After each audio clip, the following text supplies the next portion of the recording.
Bonjour et bienvenue au livre audio de Le Passager de Patrick Sénécal. La partie 3, je suis à la page 79, lu par moi, Hugo le Magnifique.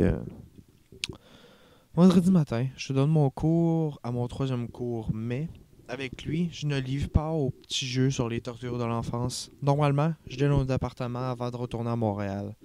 Mais mes parents m'ont invité à manger chez eux. Ils ont, paraît-il, acheté un petit quelque chose pour moi lors de leur virée à Québec.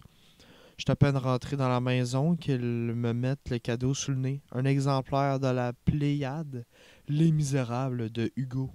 Je les abreuve de remerciements. Louis ne sera plus le seul à voir des livres luxueux. Nous nous installons à la table et mangeons. Mon père termine rapidement son repas et commence à lire l'Express, l'hebdo de la région. Comme d'habitude, elle commente chaque nouvelle qui lui passe sous les yeux. Tiens, ils font un compte rendu complet de l'enquête sur ce gars de Drummondville qui a kidnappé le violeur de sa fille il y a une couple de semaines. Comment il s'appelle déjà? Bruno Hamel, fait ma mère. C'est ça, tu veux que je te lise? Ma mère dit qu'elle en a suffisamment entendu parler à la télé et mon père, en haussant les épaules, tourne la page du journal. Moi, je mange en silence, anticipant ma rencontre de tout à l'heure avec Alex, pourvu qu'aucune voiture ne le prenne avant que je passe, car je me sens incapable d'attendre jusqu'à mardi pour lui poser toutes mes questions. Et mes parents, ils sont là, aussi bien en profiter.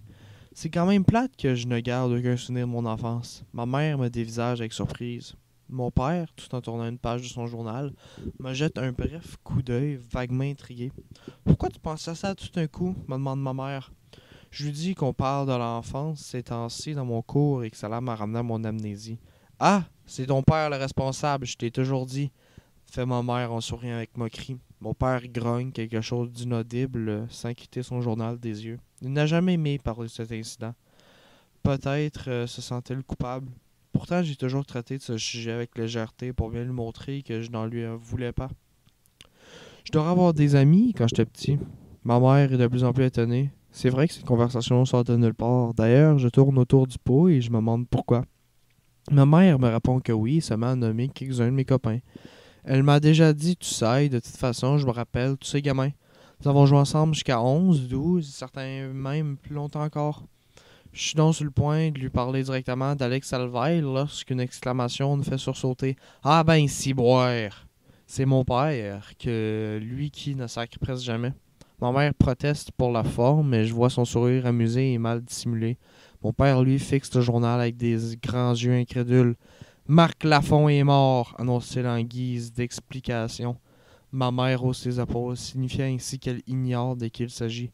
Ce nom ne m'est pourtant pas inconnu. Elle me semble l'avoir entendu tout récemment. Entendu ou lu? J'en reviens pas. Et le gars qui travaille avec lui est mort aussi, tués tous les deux, morts du passé dans le garage de Lafont. Et tout à coup, ça me revient, dans un tel éclair de stupéfaction que ma fourchette, en route vers ma bouche, s'immobilise net. C'est qui Marc Lafont? Demande ma mère, exaspérée. Je ne le connaissais pas tant que ça, c'est juste que j'ai eu affaire à lui quelquefois. N'empêche, ça fait drôle de lire ça. Il ramassait des vieux chars, des motos, n'importe quoi. Le temps à Saint-Nazaire, mais on le connaissait jusqu'à Drummond parce qu'il me faisait des maudits bons prix. Moi, c'est Maurice qui me l'avait présenté, Marc Lafont. Eh ben, ça me dit rien, moi, persiste ma mère. Ben oui, voyons, souviens-toi, c'est à lui qu'on avait. Il s'arrête brusquement et tourne les yeux vers moi, comme s'il se souvenait tout à coup de ma présence. Il semble jongler mentalement pendant 1 ou 2 secondes en haussant les épaules, et conclut. Je lui ai déjà vendu un vieux char, ça faisait bien longtemps, avant qu'on se connaisse même. C'est clair qu'elle ne dit pas tout et je sais pas pourquoi, mais en ce moment, ça me préoccupe peu. Je suis trop bouleversé par cette nouvelle. Ils ont été tués mardi. Est-ce qu'on sait quand exactement, mardi, que je demande? Il retourne au journal et explique que c'est la femme de Lafont qui a découvert le corps. Elle attendait son mari pour 21 heures. Comme il tardait, elle a appelé au garage. Aucune réponse. Elle a encore attendu une demi-heure, puis est allée directement au garage. Elle les a trouvés sans vie. Moins de 2 heures après que je leur ai parlé. Il était mort. Et comme le garage était fermé, je suis vraisemblablement la dernière personne à les avoir vus vivants. Non, pas moi. Alex. Alex est entré après moi. Un courant froid me traverse violemment les membres. Mais ils ont été tués comment? Me demande ma mère, maintenant intéressée. Par qui? L'article dit que la police n'a encore aucun indice fiable sur l'identité du ou des assassins. Le motif demeure aussi mystérieux. Le bureau était plein d'argent et on n'y avait pas touché. Le courant froid qui me traverse soudain place une étouffante bouffée de chaleur. Une image commence à tournoyer dans ma tête, mais trop rapidement pour que je la discerne avec précision. Le plus fou, ajoute mon père en se secouant la tête, c'est qu'ils ont été tués avec un guidon. Ma mère ne comprend pas et mon père lit un passage de l'article. L'assassin a pris un vieux guidon de vélo en métal qui traînait dans le garage et l'a frappé à mort les deux hommes dans la tête. L'image qui tournoie dans mon crâne ralentit graduellement, tandis que la chaleur en moi décuple. Mon père précise qu'ils avaient le visage complètement écrabouillé et ma mère proteste avec dégoût, affirmant qu'elle n'a pas vraiment besoin de ces détails. Il y avait aussi du sang sur le lavabo du garage, poursuit mon père. Le tueur serait lavé les mains avant de partir. Dans ma tête, l'image se mobilise enfin et apparaît avec clarté une photographie. Alex, sortant du garage, les mains mouillées. Je suffoque littéralement de chaleur.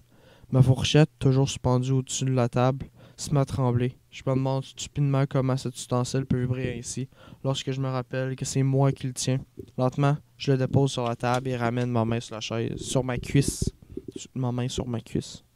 Mes doigts tremblent sur mon pantalon, comme un petit animal affolé.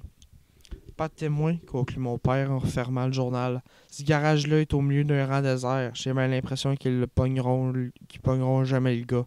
Ma mère secoue la tête. Quelle terrible histoire! Elle se tourne vers moi pour se prendre à témoin, puis fronce ses sourcils d'inquiétude. Qu'est-ce qu'il y a, Étienne? T'es blanc comme un drap. J'ai mal au ventre. Je pense que je vais aller aux toilettes. Le calme de mon ton m'étonne moi-même, mais le décor vacille légèrement tandis que je marche vers la salle de bain. Aussitôt, la porte très fermée derrière moi. Je m'appuie le dos contre le mur en soupirant. Alex, qui sort du garage, les mains mouillées, que ce soit dans la voiture, à mes côtés, son visage calme, sa voix sans expression, qui me dit « Ils font pas de réparation. » Ses mains mouillées. Je ressens un vague vertige. Il m'assoit sur la toilette, la respiration saccadée. Voyons, je me fais sûrement des idées. La coïncidence est plutôt morbide, c'est vrai, mais de là à... Non, cette image d'Alex en train de frapper à mort deux hommes avec un guidon en métal est incongrue, grotesque, et ses mains mouillées, son attitude étrange quand il est revenu dans la voiture. Je me frotte furieusement le visage. Il faut que je sorte d'ici. Je ne vais pas quand même passer la soirée dans cette salle de bain. Je me lève enfin très lentement. Mes jambes ne sont plus que deux minces bâtons qui peuvent craqueler à tout moment.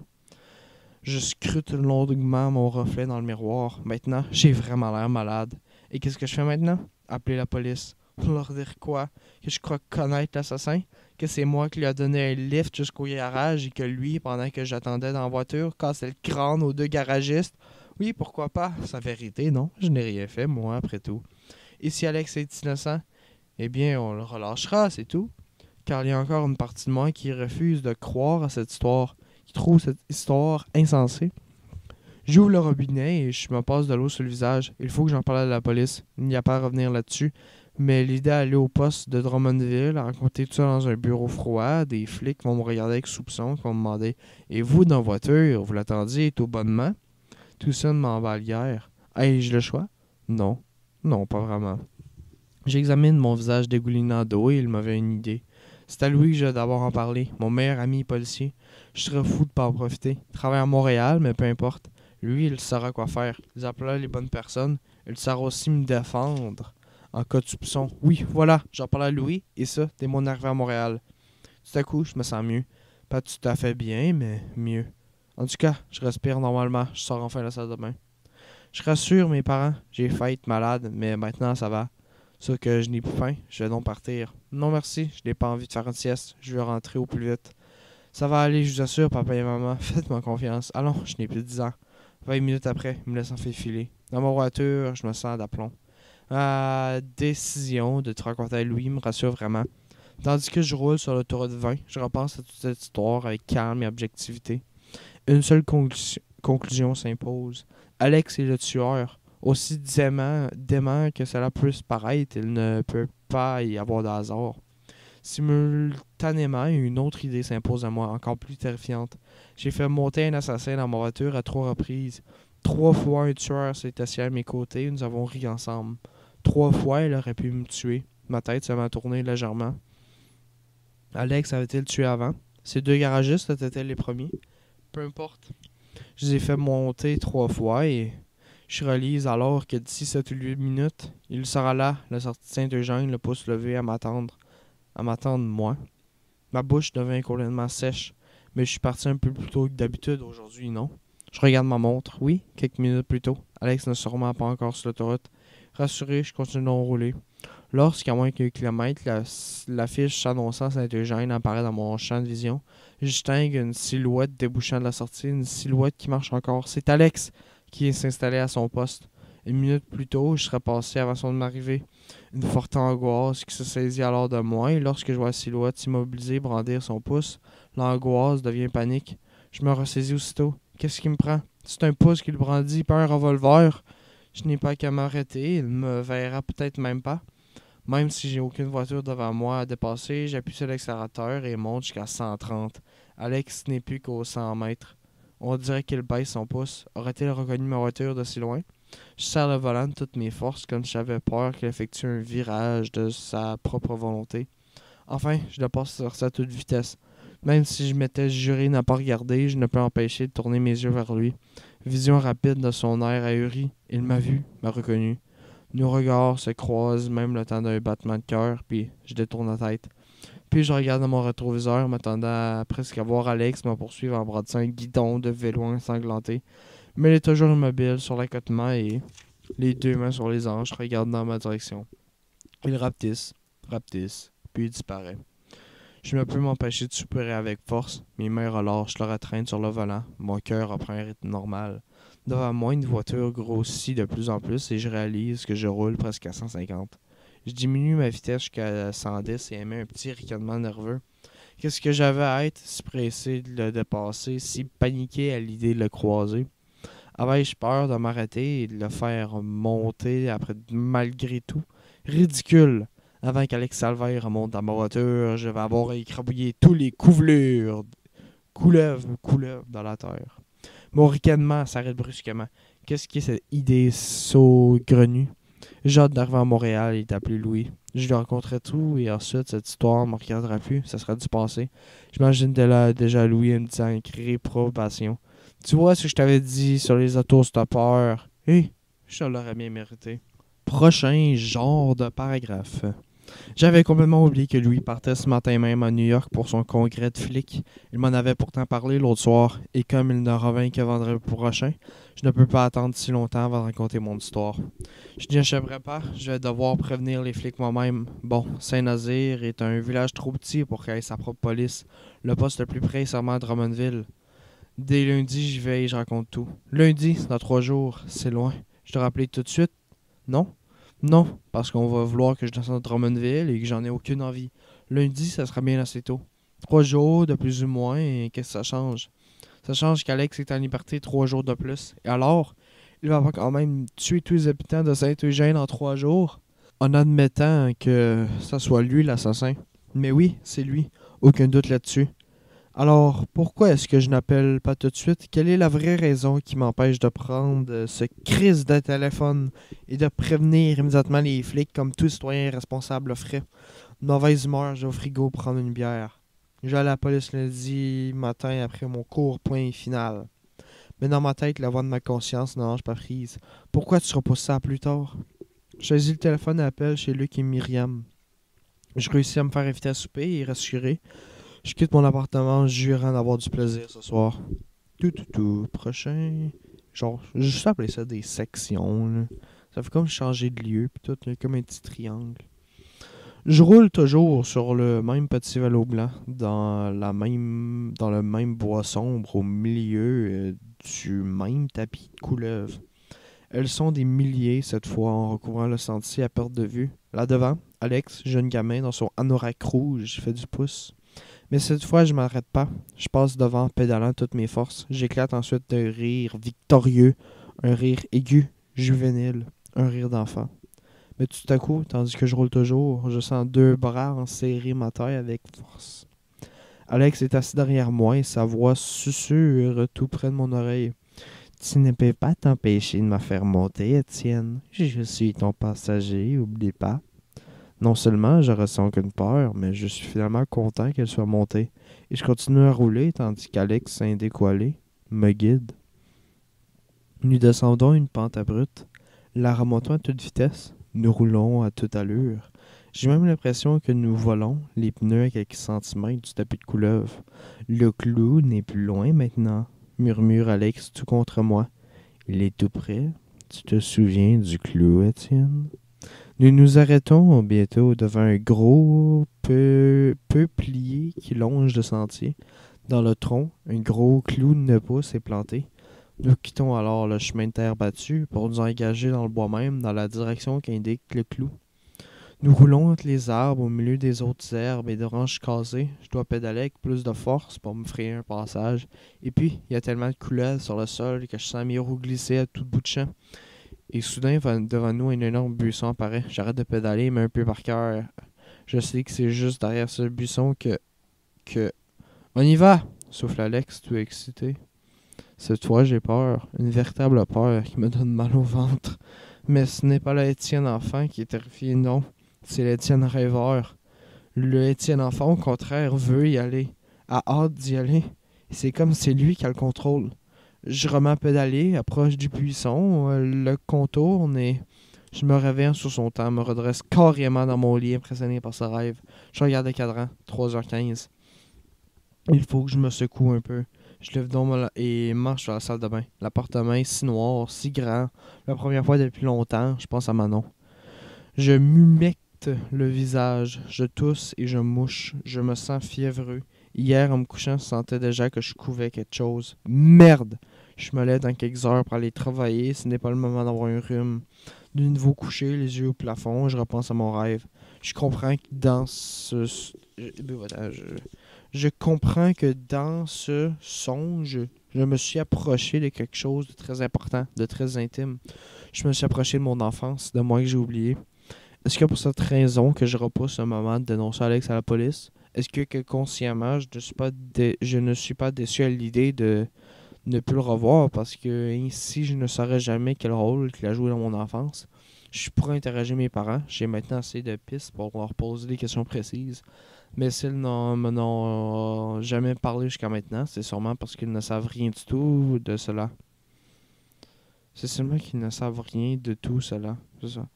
Je me retourne sur le côté en soupirant. Ai-je vraiment eu comme copain d'enfance un futur assassin? Cette idée me semble incongrue, presque choquante.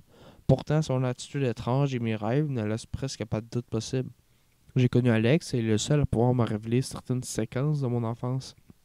Des séquences impliquant un vélo, un bois et des couleuvres, des séquences qu'il aurait pu me raconter, que j'aurais pu enfin connaître. Et maintenant, jamais je le saurais. Rien qui m'empêche de parler d'Alex à mes parents. On ne sait jamais.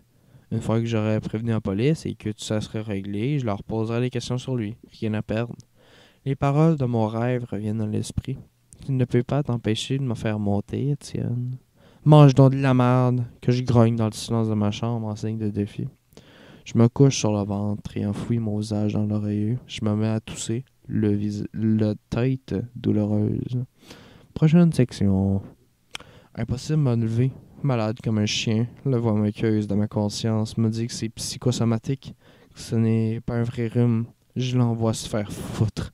La mort qui me coule du nez comme d'un robinet, ce n'est pas le vrai non plus, je suppose. Je passe la journée soit à dormir, soit à regarder la télé, même pas capable de corriger les travaux de mes étudiants. Une ou deux fois, l'idée d'appeler la police de Drummondville me traverse l'esprit, mais je la repousse. Demain, je quitterai Montréal plus tôt, ça me reste le temps de tout aller raconter. Mais le lendemain, mardi 7 novembre, je me rends compte qu'en prenant une journée de congé la veille, je me suis donc mis en retard dans mes corrections. Je me mets donc au boulot et comme je suis pas complètement rétabli, je travaille plus lentement. Je termine donc vers 16h30. Je suis si fatigué que je vais me coucher un peu et je me réveille vers 18h30. Tant pis, je prévenirai la police demain après mon cours. Et les voix de ma conscience n'a pas de me fendre la gueule. Fuck! Si Louis aurait été en ville, tout serait déjà fini. Pour être sûr de ne pas tomber sur Alex en train de faire du stop, je quitte Montréal plus tard que d'habitude, vers 8h. Impossible qu'il soit là à pareille heure. Durant une bonne partie de trajet, j'écoute la radio en m'efforçant de ne penser à rien, jusqu'au moment que je croise le panneau indiquant sortie prochaine de Saint-Valérien. Le cadran de ma voiture affiche presque 21h. 21h. Parfait. Je roule en toute quiétude. À 300 mètres devant moi, je vois la sortie de Saint-Valérien et je sens mon sang se figer dans mes veines. Je me dirige vers l'accotement de l'autoroute et freine rapidement. Là-bas, sous le lampadaire, une silhouette se tient immobile, le pouce levé. Je ferme la radio et qui joue à tue-tête incrédule fixe Alex, immobile, tranquille. Mais qu'est-ce qu'il fout là, à cette heure? Il aurait dû être pris depuis longtemps. Elle a dit qu'il n'attendait jamais plus que 15 ou 20 minutes. Des voitures me croisent de par sa silhouette imperturbable. Il m'attend, c'est ça? Il savait que j'allais venir et il a préféré m'attendre. Je me rends compte que je transpire. C'est insensé. S'il m'attendait, il ne prendrait pas son pouce ainsi. De toute façon, je n'ai qu'à passer tout droit comme vendredi dernier. Pourtant, mon pied demeure sur le frein. Je donne un courageur sur mon volant. Est-ce que je suis en train de perdre la tête? Est-ce que je veux le savoir au point de faire monter un assassin dans ma voiture? Au point de risquer ma vie? Certainement pas. Je suis donc sur le point de lever mon pied de la pédale de frein lorsque je vois la silhouette baisser un peu son pouce. Elle semble tout à coup regarder dans ma direction. Il m'a vu, il m'a reconnu. Pas à cette distance, pas dans cette noirceur. Et pourtant, il se met à marcher vers moi d'un pas rapide. Mon cœur se met à battre à toute vitesse. Et moi, je ne bouge pas, je reste là, figé, terrifié. Je ne pars pas, je n'arrive pas à partir, bordel. Parce qu'une partie de moi veut savoir, a besoin de savoir, de connaître, de se rappeler qu'il y a ce qu'il y avait dans ce bois, derrière ce buisson. La silhouette est tout près, elle entre dans la lumière de mes phares. Je commence à distinguer sa tête, son manteau gris. Je pousse un cri rauque. J'écrase l'accélérateur et ma voiture bondit en poussant un miaulement réprobateur. Son manteau gris. Toi, passant à côté de l'autostoppeur, je jette un coup d'œil, bref, mais suffisant pour m'assurer que ce n'est pas Alex. L'inconnu incarqué, des yeux perplexes en me voyant fuir ainsi, puis rapidement avalé par les ténèbres. Je suis de retour sur l'autoroute. Je me sentir rassuré. Pourtant, je suis mécontent, vaguement inquiet même. Ma réaction ne m'a pas plu, pas du tout. Demain après mon cours, je file au poste de police. Prochaine section. Cette nuit-là, le rêve revient. Alex est déjà assis derrière moi, me tient par la taille. Nous trouvons l'arbre avec le clou et nous l'enfonçons dans le bois, entre les arbres. C'est toujours difficile à cause des autres arbres, mais moins que dans le rêve précédent, comme cela faisait plusieurs fois que je passais par là. Et toujours ces milliers de couleuvres sur le sol, gluantes et enchevêtrées. Tu vois bien que tu m'as encore fait monter, murmure la voix juvénile d'Alex dans mon oreille. Nous arrivons devant le grand buisson et nous immobilisons. Le silence est complet, à l'exception du glissement des couleuvres. Alex descend du vélo et marche vers le buisson. Il s'arrête tout près et il se tourne vers moi. Il n'a que 8 ans, mais je le reconnais sans peine. Ses yeux noirs pétillants, ses cheveux frisés, son large sourire. Sauf que ses dents sont croches. T'as besoin de moi pour voir ce qu'il y a derrière le buisson, Étienne. Sans moi, tu le sauras jamais. Il me fait signe d'approcher. Je laisse tomber mon vélo et marche vers lui. Comme l'autre nuit, l'Étienne rêveur éprouve une angoisse mordante, mais l'Étienne enfant avance avec assurance. Des couleuvres s'aplatissent sous mes pieds, leur glissement devient assourdissant. Alex, de son sourire tordu, me regarde approcher en approuvant de la tête. Je commence à contourner le buisson, une voix hurle dans ma tête, dans la tête du rêveur, une pierre. J'entrevois une grande pierre plate. Et bien sûr, je me réveille. Je ne coup de poing frustré dans mon oreiller et me lève d'un bond et commence à faire les 100 pas dans la chambre, fribon. Tout ça est en train de devenir une obsession malsaine. Je finis par m'asseoir sur mon lit en soupirant. Aussitôt de la pièce voisine, la voix de ma mère s'élève, inquiète. « Ça va? Qu'est-ce que j'ai à marcher comme ça dans la chambre? » J'ai soudain envie de courir dans leur chambre pour demander à mes parents qui est Alex Salvaille. Ils se souviennent de lui. Mais j'ai été obligé de tout raconter. Ils vont paniquer, ils vont vouloir savoir pourquoi je n'ai pas tout de suite appelé la police, etc. Non, je vais leur poser ces questions seulement après avoir prévenu la police. Ça va m'obliger à le faire une fois pour tous dès demain, après mon cours. Je me contente de rassurer ma mère. Prochaine section. Je donne mon cours plutôt mécaniquement. Un moment, j'explique pourquoi le personnage de telle nouvelle est fasciné par l'horreur. Cela est tout à fait normal. Si on pense 2 secondes, on se rend compte que c'est comme dans la vie. Qui ne s'arrête pas devant une accident de voiture? Qui n'est pas arrivé à la télévision lorsqu'on lui montre des reportages sanglants? L'horreur est fascinante parce qu'on se demande d'où qu'elle peut y aller. Plus encore, on se demande jusqu'à notre propre curiosité peut nous amener. Je m'arrête songeur, je dois demeurer ainsi un bon moment car un étudiant finit par me demander si je vais bien. Je le rassure et poursuis mon cours. Au département, Marie-Hélène est là. Souriante, elle me demande si je vais aller dîner avec elle. Je devrais dire non pour aller au poste de police au plus vite, mais je ne peux pas rater une telle occasion. J'irai donc au poste de police après le dîner. Après le repas, je suis absent, j'entretiens un peu après la conversation. Marie-Hélène semble s'en rendre compte. Perplexe, elle fait des grands efforts, mais je ne l'aide pas beaucoup.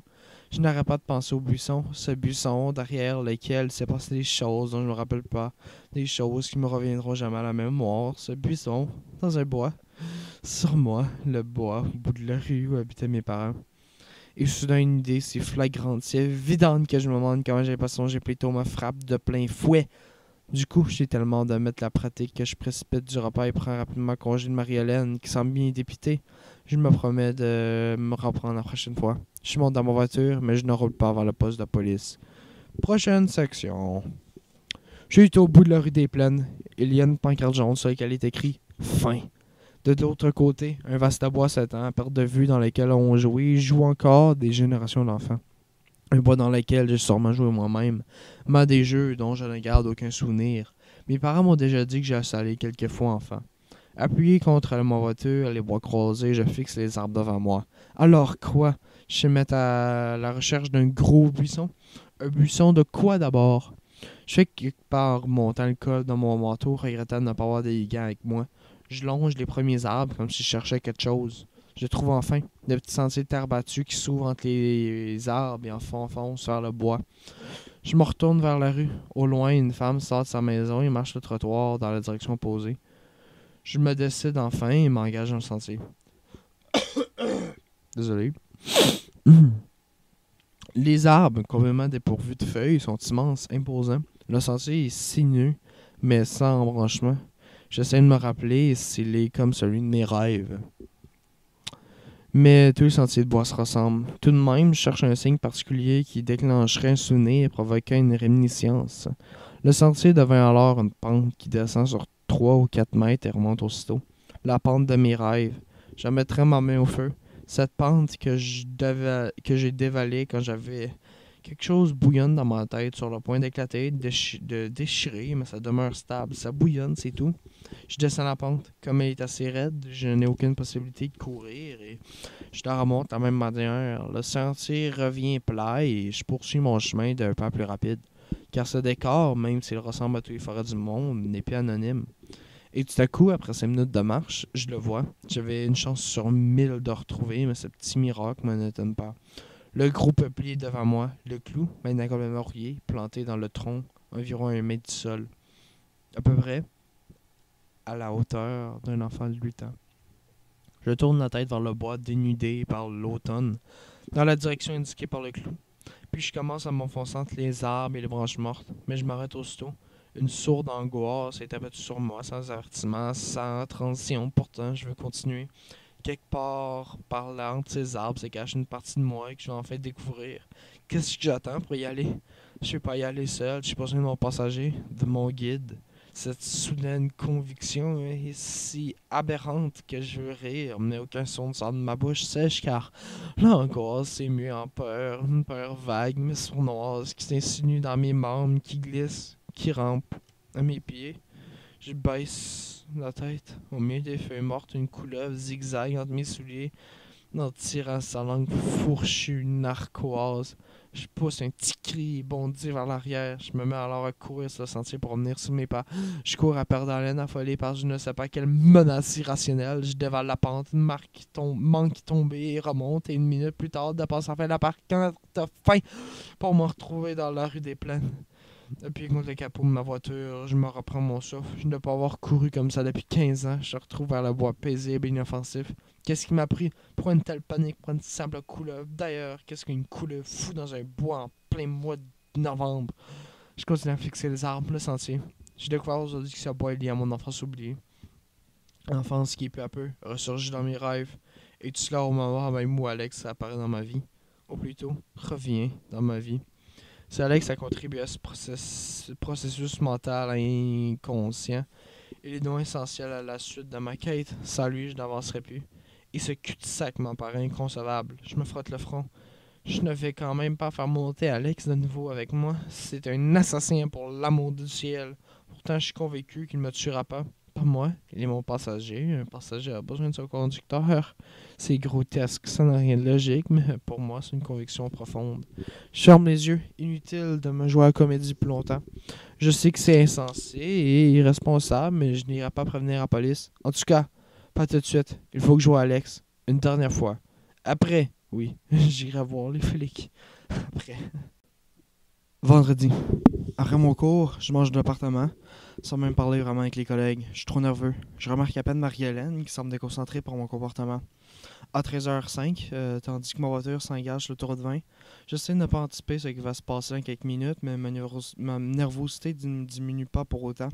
Lorsque je croise la pancarte annonçant la prochaine sortie pour Saint-Eugène, je me dis qu'elle ne sera peut-être pas là, qu'une autre voiture l'aura pris avant moi aujourd'hui. Cette éventualité qui m'aurait rassuré la semaine dernière me noue aujourd'hui la gorge d'angoisse. Mais non, il est là, son pouce toujours levé à la hauteur des hanches. Ébranlé par un sursaut de bon sens, je m'apprête à accélérer, mais au lieu d'enfoncer la pédale, mon pied se soulève lentement de ma voiture, et ma voiture commence à ralentir. Une fois arrêté sur l'accotement, je regarde dans mon rétroviseur. L'autostoppeur approche sans se stopper. Je ferme les yeux. J'entends la portière ouvrir puis se refermer. Enfin, la voix amusée de mon passager. Alors, Firmin, on a pris un petit congé sans prévenir. Joie jovial, sympathique, comme je l'aime, comme je l'aimais. J'ouvre les yeux. Alex est assis à la place du passager, souriant. Mais son regard grave me démontre qu'il a compris ce qui se passe. En moi, la nervosité grimpe de plusieurs échelons. Alex, sur la route. Il n'est trop tard pour lui hurler de sortir. Je démarre. Nous roulons en silence pendant une longue minute. Tout cela m'apparaît irréel. Même la route devant moi ressemble à une bandette sans fin hypnotique. Et tout à coup, la voix égale, j'articule. Tu les as tués, n'est-ce pas? Elle ne dit rien pendant un moment et j'ose pas le regarder. Il répond fait doucement. C'est drôle, mais j'ai l'impression que c'est pas vraiment pour savoir ça que tu me fais monter. Nouveau silence. J'humecte les lèvres longuement, comme si je voulais essuyer d'une substance persistante avant de lâcher. On se connaît tous les deux. C'est une question, une affirmation. Et tout à coup, la nervosité en moi disparaît presque totalement. Comme un malade qui apprend que sa maladie n'est pas si grave et qui peut maintenant écouter les explications du médecin en toute quiétude. On s'est connu à quel âge? Je connais la réponse, mais je veux l'entendre de sa bouche. Il ne répond pas. On avait quel âge, Alex? Je sens son regard sur moi, puis il dit enfin. Tu te souviens vraiment pas? J'ai oublié les 8 premières années de ma vie. Un stupide coup sur la tête. Un coup sur la tête. Il rit. Je le regarde enfin. Il caresse doucement le cou puis marmonne.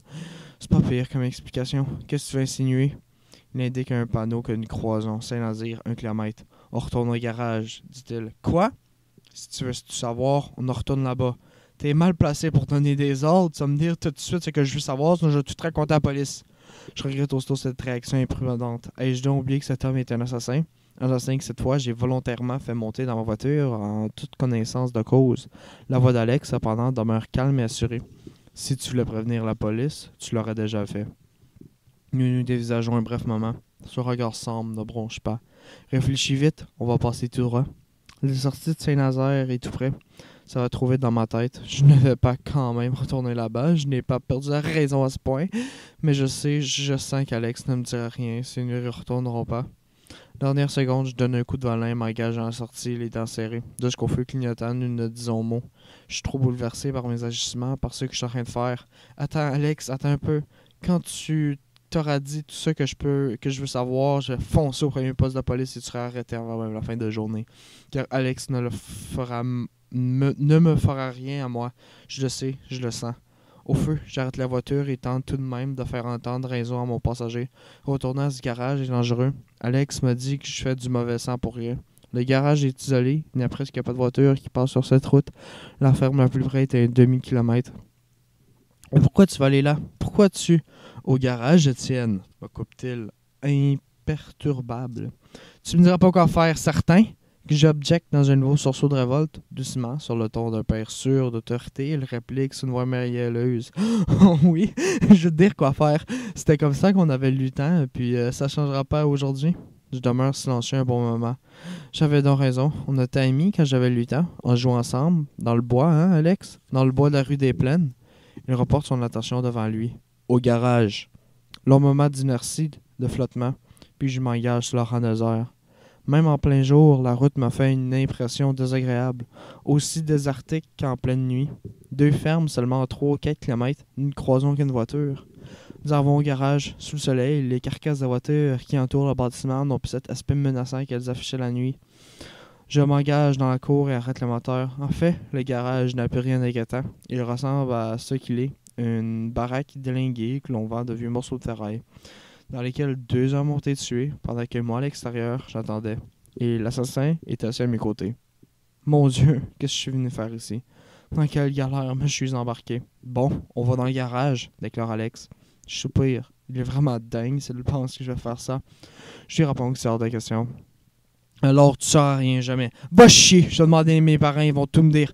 Tes parents, tu penses que s'ils avaient voulu te parler de moi, ils l'auraient déjà fait? Ils l'aiment bien mieux de te faire croire que t'as un coup sur la tête qui t'a fait oublier. Ça fait tellement leur affaire que tu te rappelles rien. Puis ils savent pas tout, tes chers parents, ils étaient pas avec nous dans le bois. Il approche son visage et je peux m'empêcher de reculer légèrement le mien. Tandis qu'il parle, je vois ses broches s'étinceler entre ses lèvres. Il y a juste moi qui peut t'aider à rappeler, Étienne. Juste moi. Il fait ce petit geste curieux cette fois qui me fout la frousse et pointe son doigt sur mon front puis vient le poser sur le mien. Geste qui, à nouveau, provoque ce lointain écho dans ma tête, comme le souvenir d'un souvenir. Mais pourquoi entrer dans le garage? Que je proteste lamentablement. Pourquoi revenir ici? Et pourquoi m'as-tu amené ici dès la première fois l'autre soir? Pourquoi? Pourquoi tu penses? Pourquoi juste le fait de rouler dans ce rang très mal à l'aise? Pourquoi cette baraque t'a rendu tellement tout croche l'autre soir quand tu en étais presque malade? Il fait un petit signe entendu. Tu dois bien te douter que cet endroit a quelque chose à voir avec nous. De quoi tu parles? Dans le garage, répétait-il patiemment pour la énième fois. Je ferme les yeux un court moment. Il me tient. Le salaud me tient et ça, de mon plein gré. Résigné, je sors de la voiture. La température est douce aujourd'hui, par contraste avec les dernières journées plutôt glaciales. Derrière le garage, à environ 200 mètres, la forêt semble plus près qu'en pleine nuit. Sur le côté du bâtiment, on a planté une pancarte à vendre avec un numéro de téléphone inscrit encore en plus petit. Je m'attendais à avoir des bannières jaunes sur la porte, genre ne pas passer, enquête policière. Mais il n'y a rien de tel. J'imagine qu'en une semaine, les flics ont pris tout ce qu'il avait à prendre, c'est-à-dire pas grand-chose. Je me tourne vers Alex, inquiet. Ce dernier est sorti de la voiture et m'indique de la main la porte du garage, l'air de dire « Après vous, monsieur ».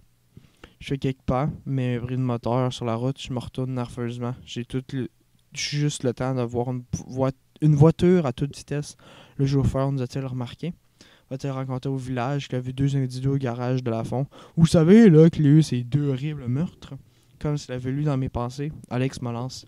S'il nous a vus, il va juste croire qu'on est 2 clients de la Fond qui sont pas encore au courant de l'histoire, c'est tout.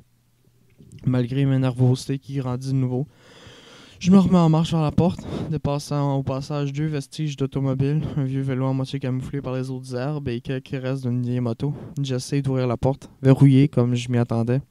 Je peux m'empêcher de soupirer de soulagement. J'explique la situation à Alex qui hausse les épaules. C'est pas grave, on a la clé. La clé? Toujours debout près de ma voiture, les mains dans les poches de son anorak rouge. Il me dit de venir jeter un coup d'œil sur la banquette du passager. Peu rassuré, mais intrigué, je retourne dans ma voiture et me penche sur la banquette. Je découvre une clé graisseuse. C'est moi qui l'ai mis là l'autre soir, explique Alex.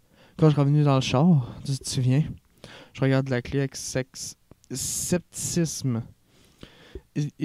Est-il sûr qu'il s'agit de la bonne clé? Crémençon, en tout cas. Elle s'imagine que oui. Elle était accrochée à un clou jusqu'à côté de la porte. Pourquoi tu l'as prise avec toi? Elle ne répond pas, mais je n'ai pas besoin d'explication. Elle savait qu'on reviendrait. Comme elle savait qu'en lisant les journaux, je comprendrais tout. Comme il savait que je préviendrais pas la police.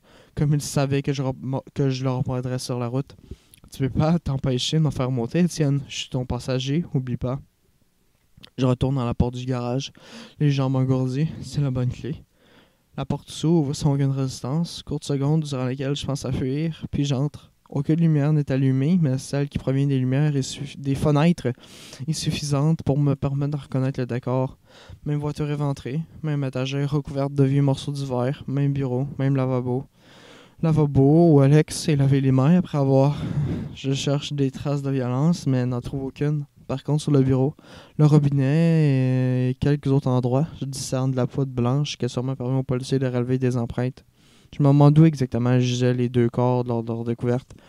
Mais contrairement à ce que l'on voit dans les films, aucune silhouette n'est dessinée à la craie ou sur le sol. Lui m'a déjà expliqué que, dans la réalité, on faisait rarement ce genre de choses. Par contre, parmi les flaques d'huile séchée, 2 taches sombres me semblaient plus récentes que les autres.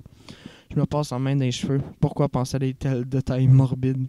J'entends des pas derrière moi et pendant une seconde, je me dis que je suis tombé dans un piège grossier, qu'Alex m'a amené ici pour me tuer à mon tour. Je me retourne d'un seul mouvement, sur le qui-vive, mais à la vue de mon passager immobile dans le garage, les mains dans les poches, me rassure. D'ailleurs, il a laissé la porte ouverte derrière lui, ce qu'il n'aurait pas fait s'il avait voulu me tuer. Mais il ne veut pas me tuer, je l'aurais compris depuis un bon moment. Il veut quoi au juste? Nous nous regardons un moment, dans ce décor de ferraille, de métal et de béton. Alex me semble particulièrement lugubre.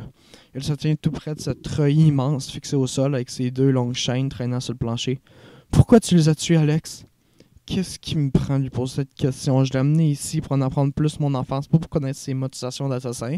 Ou alors peut-être cette question n'est pas si éloignée de mes attentions premières. Alex ne bouge toujours pas, mais une satisfaction traverse son regard. Pour continuer le jeu, Étienne? Le jeu, notre jeu. L'écho revient dans ma tête. Merde, ce n'est plus un crâne, c'est une caverne. On avait notre jeu à nous, Étienne, semblable à ceux que tes étudiants te racontaient. L'autre jour, dans ton cours, mais le nôtre allait un peu plus loin. Pas beaucoup, mais un peu. Mes muscles sont tendus à claquer. Si je bouge, je déchire un tendon. À la fin, par contre, on était rendu pas mal loin, dit-elle avec un léger sourire. Rapidement, le sourire disparaît et est remplacé par une moue méprisante. Mais les adultes sont intervenus, comme toujours, puis le jeu est arrêté. Puis dépistage, j'ai jamais rejoué. Son regard se perd dans le vide quelques instants, qu'elle revient sur moi et le brille de la même satisfaction que tout l'heure. Quand tu m'as dit ton nom l'autre jour, je revenais pas après toutes ces années, mais j'ai pas osé te dire qui t'étais. Je voulais que ça te revienne par toi-même. Sa voix devient dure, colérique. Mais tes parents ont fait une bonne job, on dirait. Tu te souviens vraiment de rien? Ils ont tout fait pour que je disparaisse de ta mémoire, puis ils ont réussi. Un enfant de 8 ans, ça se conditionne tellement bien, hein? Il avance de 2 pas vers moi et je ne peux m'empêcher de reculer. Pourtant, j'ai cessé de respirer pour ne perdre aucun mot de ce qu'il raconte. 20 ans plus tard qu'on se retrouve, Étienne. Tu t'imagines 20 ans, puis c'est pas un hasard. Il fallait qu'on continue notre jeu. Et maintenant qu'on est adulte, on va le pousser plus loin. C'est ça que j'ai fait l'autre jour. J'ai recommencé le jeu. Je les ai tués sans toi, sans ton aide, pour que t'apprennes une nouvelle règle, pour te guider. C'est toujours ce que je faisais, non? C'est pour ça qu'à l'époque, tu me prenais comme passager sur ton bicycle, pour que je t'apprenne. Aujourd'hui, c'est pareil. C'est au quoi t'as remplacé ton bicycle par un char. C'est tout. Il se met carrément en marche vers moi. Je recule un petit pas, terrifié et fasciné. L'autre tout soir, j'ai joué tout seul pour te guider. Maintenant, il pointe un doigt vers moi. Maintenant, tu vas jouer avec moi? Mon dos retourne à un des poteaux du garage et je ne peux plus reculer. Alex s'arrête à moins d'1 mètre de moi. Son regard d'une solennité troublante me perce les pupilles jusqu'à la douleur physique. Jouer avec lui? Tu es fou, Alex, complètement fou. Il aimait un petit gloussement. Tu m'as dit la même chose à l'époque quand on a commencé. Tu venais d'arriver dans le quartier et puis je t'ai tout de suite choisi. Ça n'a pas été long que t'as aimé jouer. Mais ce n'est plus pareil qu'on était petits, c'était juste des couleurs. Mais maintenant, tu veux... Je m'étais subjugué par ce que je viens de dire. Le visage d'Alex s'éclaire et dresse son menton. Tu te souviens maintenant? Me demande-t-il, la voix fébrile. Non, je me souviens pas. J'ai dit ça sans réfléchir, comme si ça allait de soi. L'écho dans ma tête rebondit vaguement. Alex comprend enfin. Une vague déception cripe sa mâchoire, puis il murmure « Ça va te revenir ». Et tout à coup, il tourne les à talons et marche vers la sortie. J'en suis si déconcentré que cela me prend quelques secondes avant de réagir. Je lui lance qu'il m'avait promis de tout me dire si je l'amenais ici, mais il se retourne même pas. « Tu m'as pas tout dit !» Que je gueule soudain, paniqué à l'idée de ne rien prendre de plus. Qu'est-ce qu'on faisait dans le bois derrière les gros buissons? Et la fin, qu'est-ce qu'on a fait à la fin? Je crie son nom 2 ou 3 fois, mais il se contente de sortir toujours sans refermer la porte. Je songe alors à aller le rejoindre, à l'obliger de me parler, à me battre avec lui s'il le faut, mais je le vois soudain en train de tuer deux hommes avec un guidon de métal et je bouge pas. Alors la rage, la frustration s'empare de moi. Très bien, il a voulu se foutre de ma gueule. À mon tour maintenant. Je me précipite donc vers le bureau et saisis le téléphone avec l'intention de faire ce que j'ai dû faire depuis le début. De toute façon, je suis mafieux aux illusions d'Alex, mes parents ont voulu cacher des choses, je les affronterai donc. Même s'ils ne savent pas tout, cela ne sera sûrement suffisant pour remettre en marche ma mémoire et ce psychopathe d'Alex croupira en prison comme il le doit. Je pointe de composer le 911 et lorsqu'une voix retentit derrière moi. Qu'est-ce que vous faites ici, vous? Une décharge électrique ne m'aura pas saisi autrement. Je recroche avec tant de force que je casse presque le combiné et me retourne vivement avec l'impression d'être un enfant pris en flagrant délit de mauvais coups. Dans la brassure de la porte se tient une femme, dans la quarantaine, habillée d'un vêtement de jogging coloré. Son regard effronté décuple la planique en moi et je me mets à réfléchir à toute vitesse. Je ne réussis qu'à bredouiller quelques mots incompréhensibles lorsque malgré elle, la femme me vient en aide. Vous êtes un client? Je saute sur cette perche. Voilà, je suis un client. Et je venais justement acheter quelques vieux morceaux, comme le fait chaque mois, mais je suis tombé sur le garage vide. Alors j'ai voulu appeler la police, pour leur dire que le garage avait l'air abandonné. La femme m'écoute avec étonnement et me coupe au moment que j'étais à court d'inspiration. Vous êtes pas au courant? Je feins de l'incompréhension. Monsieur Lafont est mort. Il a été tué la semaine passée avec son employé. Tué? C'était épouvantable? Eh oui, dit-elle simplement en faisant quelques pas à l'extérieur. Ne semble pas du tout intimidé par l'endroit, alors que la plupart des gens se seraient impressionnés de se trouver sur les lieux d'un meurtre. Je joue donc le jeu et lui demande qu'est-ce qui s'est passé. En quelques mots, elle m'explique ce que je sais déjà et conclut en disant que la police n'a rien trouvé de sérieux. Elle raconte ça de détachement, comme si elle expliquait à une amie qu'elle faisait ce qu'elle a fait de sa journée. Vous êtes pas du coin, hein? Elle me dit en se grattant le coude gauche et en me considérant une curiosité. Il faut que je joue serré.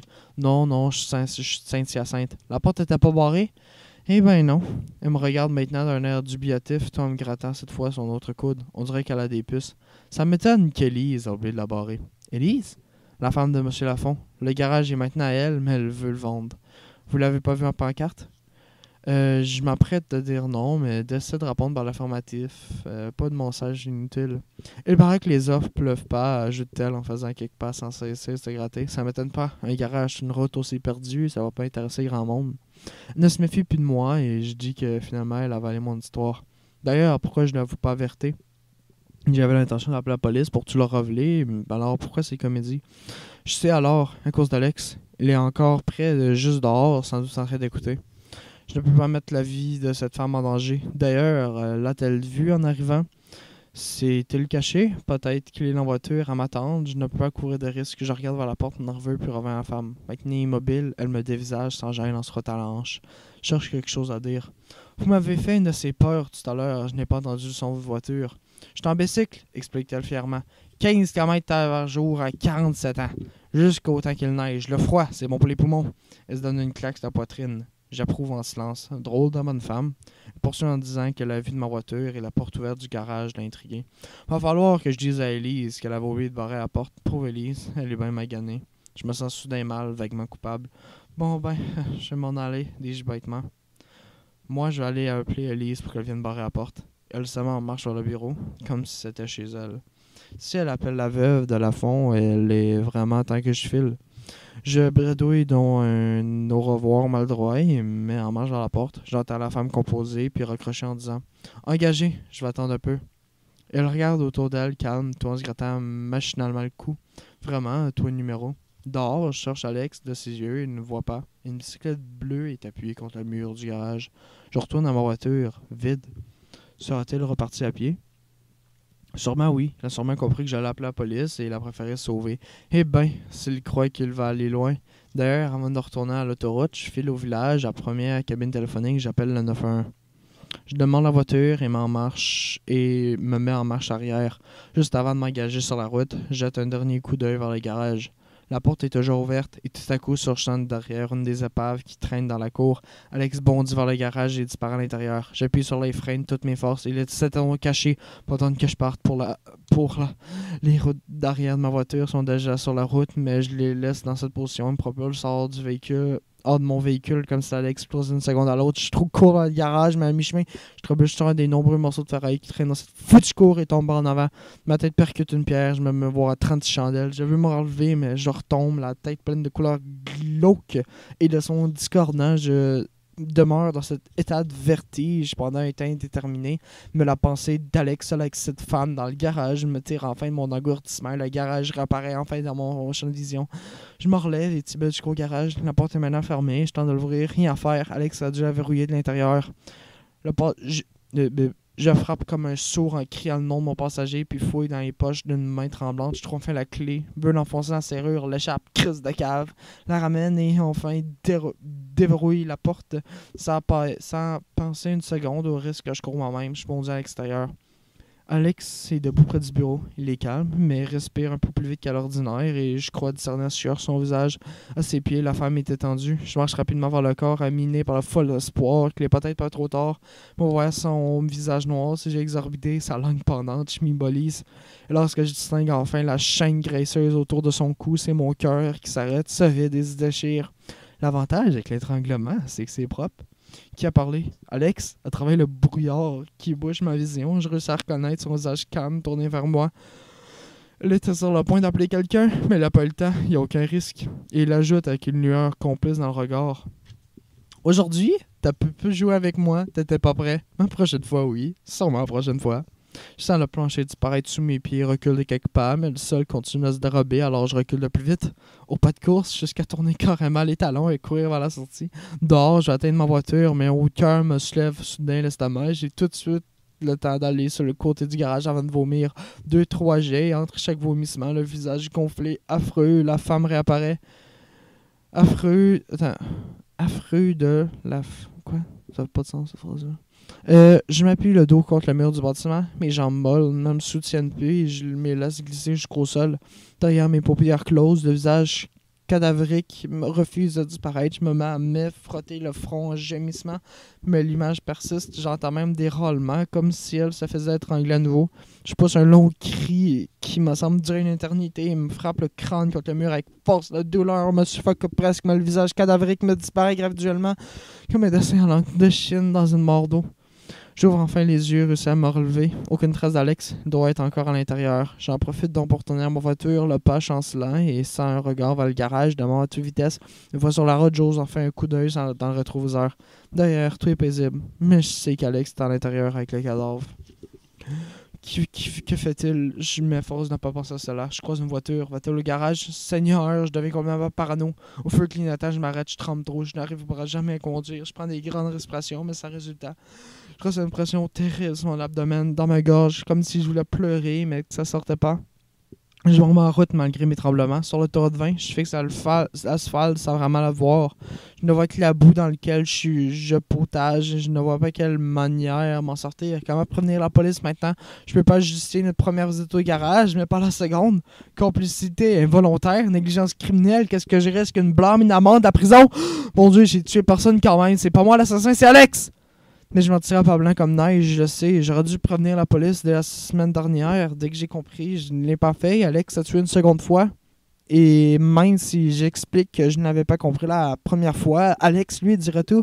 Si les flics me confrontaient avec lui, je craquais. Je me connais. Mais si je fais pas de prison, il y aura des conséquences. Ma réputation, par exemple, le cégep me garderait-il comme enseignant? Mes parents, mon Dieu, j'imagine ma mère en pleurs, mon père incrédule, ne comprendrait pas mes agissements, me comprendrait surtout pas pourquoi que je ne l'ai pas parlé en premier. Mon nouveau survol de révolte. Fuck! C'est pas moi qui ai tué cette femme, c'est pas moi! Non, mais elle est morte par ma faute. Cette révélation m'a fait l'effet d'une chute, comme si je tombais de haut d'une falaise sans fin, mais dans ma tête, le raisonnement se poursuit, cruel, implaçable. Elle est morte parce que je n'ai pas prévenu la police quand j'aurais dû le faire. Elle est morte à cause de ma curiosité égoïste. Elle est morte parce que c'est moi qui ai mis Alex sur son chemin. Elle est morte par ma faute. La pression dans ma gorge devient insupportable, étouffante, et je dois m'arrêter sur l'accotement. Une fois la voiture immobilisée, je pousse un hoquet aigu, puis un autre, le visage entre les mains. Je me mets à pleurer, longuement. Et c'est un livre fucké. Ok, je pense que ça a été assez... Fait que la prochaine partie devrait sortir en 2 ou 3 jours. Ça va être jusqu'à la page 60. Sinon, salut!